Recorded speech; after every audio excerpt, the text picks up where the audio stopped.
ఇక రహదారులన్నీ కూడా అద్భుతంగా మారబోతున్నాయి. ఇప్పుడు అధ్వానంగా ఉన్న రహదారులు ఏవైతే ఉన్నాయో వాటినన్నింటినీ పునరుద్ధరించే ప్రయత్నం మొదలుపెట్టిందట. దాదాపు 2,000 కోట్ల రూపాయలు దీనికోసం ప్రభుత్వం వెచ్చించింది, రాష్ట్ర ప్రభుత్వం. ఇప్పటికే ప్రభుత్వానికి ఆర్ఎండ్బి ప్రతిపాదనలు కూడా ఇచ్చింది. నాబార్డు అలాగే శాసకీయ నిధులు ఇమీడియట్గా వెచ్చించాలి అనేది కూడా. అంటే ఒక రకంగా గొంతలు పూడుస్తున్నారు, రాష్ట్రంలో మరమ్మతులు చేస్తున్నారు.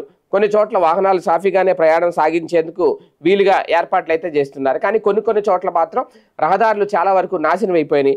కంప్లీట్గా వాటిని మళ్ళీ కొత్త రోడ్లు వేయాలి. ఈ నేపథ్యంలో దాదాపు 4,972 కిలోమీటర్ల మేర ఇప్పుడు రహదారుల పునరుద్ధరణ పనులు చేయాల్సి ఉంటుంది అనేది ఆర్ఎండ్బి తాజాగా తేల్చిన లెక్క. వీటికి 2,000 కోట్ల వరకు అవసరం అవుతుందని కూడా అంచనా. ఈ నిధులకు సమకూర్చేందుకు ప్రభుత్వం ఇప్పటికే కసరత్తు ప్రారంభించింది.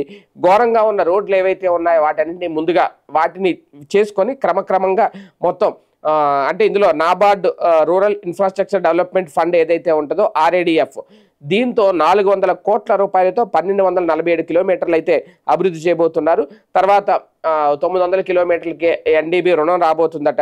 న్యూ డెవలప్మెంట్ బ్యాంక్ ఎన్డీబీ రుణం కూడా 6,400 కోట్లతో అప్పట్లో వైసీపీ ప్రభుత్వంలో ఏకవరుస రహదారులు 2 వరుసలుగా విస్తరించేలా పనులు చేపట్టారు.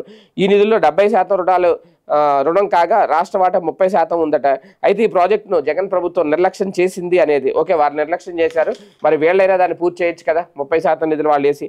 ఓకే, ఇది కూడా ఏదో చెప్తారు. మొత్తానికి 2,000 కోట్ల రూపాయలతో ఇప్పుడు అధ్వాన రహదారులు పునరుద్ధరించేందుకు ప్రభుత్వం అయితే నడుం బిగించింది. అది జగన్లా కాకుండా పోని, జగన్ అయితే మొత్తం రోడ్లు నాశనం చేసేసాడు, వేస్తాను 5 నెలలు అలాగే 5 ఏళ్ళు గడిపేశాడు. కాబట్టి ఈ ప్రభుత్వం అయినా ఇమీడియట్గా ఈ ఏడాదిలో పూర్తి చేస్తే అందరూ శభాష్ కూటమి సర్కార్ అంటారు.